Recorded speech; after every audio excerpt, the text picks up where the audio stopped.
اپنے اندر سے اپنے آپ کو حسین بنانا کہ کم سے کم ریسورسز میں زیادہ سے زیادہ لوگ تمہارے ساتھ کام کرنا چاہیں تو لوگ یہ کہیں کہ یار میں اس کے ساتھ اس لیے کام نہیں کر رہا کیونکہ یار یہ پیسے اچھا دیتا ہے. لوگوں کو قائل کرنا میں اس کے ساتھ اس لیے کام کر رہا ہوں یار اس کے ساتھ گروتھ بہت ہے, اس کے ساتھ سیکھنے کو بہت ملتا ہے, چیلنج بڑا ہے اس کے ساتھ, بہت مزہ آتا ہے اس کے ساتھ چلنے کے اندر. اپنی شخصیت کو ان لمحات میں لے کے جاؤ, ان گرائنڈز میں لے کے جاؤ, ان محل میں لے کے جاؤ جہاں پہ تمہارا نفس چیخے مار دے. ان کمفرٹ زون اور کنوینئنسز کو چھوڑو گے, دیکھنا تمہارے اندر ایسی ایک امامت آنا شروع ہو جائے گی کہ تم بات کرو گے اور لوگ بیٹھ جائیں گے وہاں پر. باقی سفر یہ لمبا ہے, اس کی لیکچر شاپس بھی بہت لمبی ہیں, اس کی ورک شاپس بھی بہت لمبی ہیں. اگر زندگی کے اندر وہاں تک پہنچنا ہے جہاں واقعی تم ایک امپیکٹ کریٹ کر سکتے ہو لوگوں کے دلوں میں, تم ایک طوفان کھڑا کر سکتے ہو لوگوں کے دلوں میں, تم لوگوں کے دلوں کے اندر وہ انقلاب پیدا کر سکتے ہو کہ وہ کم پیسوں میں تمہارے ساتھ کام کریں, کم پیسوں میں تمہارے لیے والنٹیئر کریں. چھوٹی سی کمپنی کو پاکستان کے بڑے ریکٹس کے اوپر فائل کرنا اگر تم چاہتے ہو تو سب سے ان اصولوں کے ساتھ زندگی جینا کہ گیا ہوا وقت ہاتھ نہیں آتا.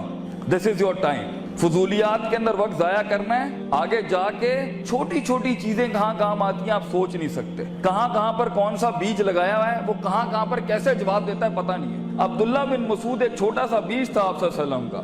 آپ نے ایک دفعہ دودھ مانگا ان سے رضی اللہ تعالیٰ عنہ تو انہوں نے دودھ نہیں دیا. انہوں نے کہا میں مالک سے پوچھے بغیر نہیں دوں گا. چھوٹا سا بیج تھا, ابو بکر کے ساتھ جا رہے تھے, چھوٹی سی انویسٹمنٹ کی, آگے جا کے عبداللہ بن مسعود کتنا بڑا عالم دین, کتنا بڑا فقہ کا امام اور پھر گورنر بنے. تو اپنی زندگی میں یہ چھوٹی چھوٹی انویسٹمنٹس کرتا رہے اور فوکس رکھے اپنی منزل کے اوپر, اپنے دشمنوں کو اینالائز کرے. وہ زندگی جس میں بالکل ہی کوئی دشمن نہیں ہے یہ بھی کوئی زندگی ہے, اس کا مطلب ہے تیرے کلیجے نے چیلنج نہیں کیا کسی کو. اور اگر وہ زندگی جس میں ہر بوئے دے ہوتے ہی دشمن ہے بھی میرے خیال میں ڈنگر زندگی ہے, یہ اندر بھی کوئی فائدہ نہیں ہے. ہر جگہ ہی تو عجیب تیری شخصیت ہے کہ لوگ تجھ سے چڑ کھا جاتے ہیں. زندگی وہ ہے جہاں دشمنیاں بھی ہوتی ہیں, دوست بھی ہوتی ہیں اور اینڈ میں دشمن بھی. ورائتا نا سید خلون فی دین اللہ افواجا, تیری فوج کا حصہ بنتا ہے دشمن بھی. زندگی وہ ہوتی ہے کہ جہاں تیری جیت کے اوپر بھی تیرا دشمن کہے یار کیا اس پٹھے کا بندہ تھا جیتنا یہاں پر. اور زندگی وہ ہوتی ہے جس میں دشمن تجھے ہرانے کے بعد بھی کہے بندے کو تو میں نے گرا دیا ہے لیکن جیت وہی ڈیزرو کرتا تھا, پٹھا وہی مضبوط تھا. اتنا کہتے ہیں اپنے دشمنوں کو اتنا ہارڈ ٹائم دے کہ ان کی کلیجوں سے چیخ نکل جائے کہ ہم نے واقعی کوئی شیر یا شیر سے ہارے ہیں یا شیر کو ہرایا ہے. دونوں حالت کے اندر شیر کی تعظیم ہوتی ہے, بندے کی تعظیم نہیں ہوتی.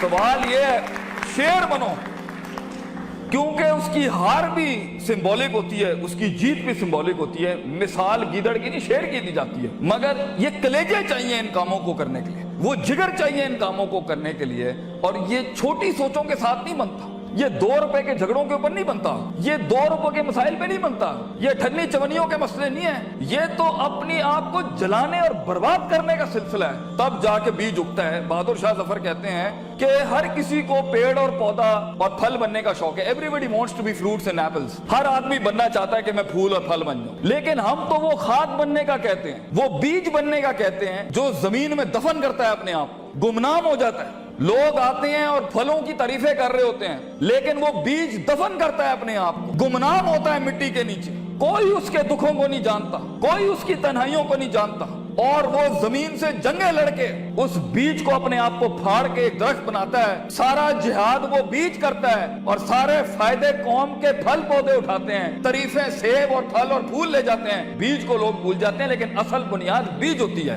بیج بننا اس امت کا بیٹا, اس قوم کے اپنی ویژن کا, اپنی کمپنی کا, اپنے خاندانوں کا بیج بننا کہ تمہاری بنیادوں کے اوپر نسلیں جمع ہوں, نسلیں کھڑی ہوں, پھل پھول لگیں تمہیں. اور انہی درختوں کو پھل لگتا ہے جن میں عاجزی ہوتی ہے, جو جھکے ہوئے ہوتے ہیں, جو ہمبل ہوتے ہیں, جو اپنی نفس سے آزاد ہو کے قوم کے جمیع تر بینیفٹ کے اوپر اپنے تکبر کی قربانی دیتا ہے, اپنی میں کی قربانی دیتا ہے, اپنی مزاج کی قربانی دیتا ہے, اپنے وقت کی قربانی دیتا ہے, بغیر مفادات کے کھڑا ہوتا ہے, بیماریوں میں لڑتا ہے اپنے خوابوں کے لیے. ایسے لوگ جا کے پھر جا کے کئی پرسنٹ کا چینج آتا ہے. اور یہ کرتے رہنا ہوتا ہے, کرتے رہنا ہوتا ہے اس حد تک کہ آپ کو پتہ بھی نہیں ہوتا کہ آپ کا نام کن کن محفلوں میں اور کن ستاروں اور افلاک کے اوپر چلا جاتا ہے. تو یہ شہرت کے لیے, لوگوں کو جھکانے گرانے کے لیے, کسی کو ذلیل کرنے کے لیے, کسی کو تھلے لگانے کے لیے انسان خواب نہیں دیکھتا.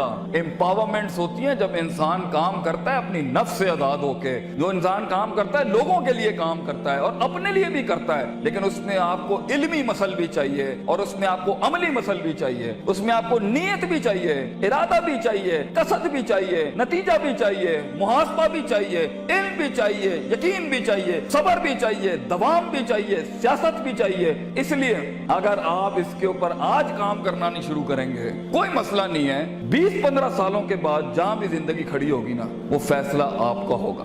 جو بھی انسان کچھ ہے نا, اللہ پر بلیم نہیں کرنا. ظہر الفساد فی البر والبحر بما کسبت ایدی الناس. انسان کی زندگی جہاں بھی کھڑی ہے وہ اس کا کیا ہے. کئی سنی بات میں کوئی غلطی ہوگی تو ساری میری تھی. کوئی حق اگر ہم نے قوم کے لیے بیان کیا وہ قوم کا تھا. اللہ تعالیٰ آپ کو ایک معنی زندگی عطا فرمائے, ایک کامیاب لیڈر بنائے. وآخر دعوانا ان الحمدللہ رب العالمین. جزاکم اللہ خیر. السلام علیکم.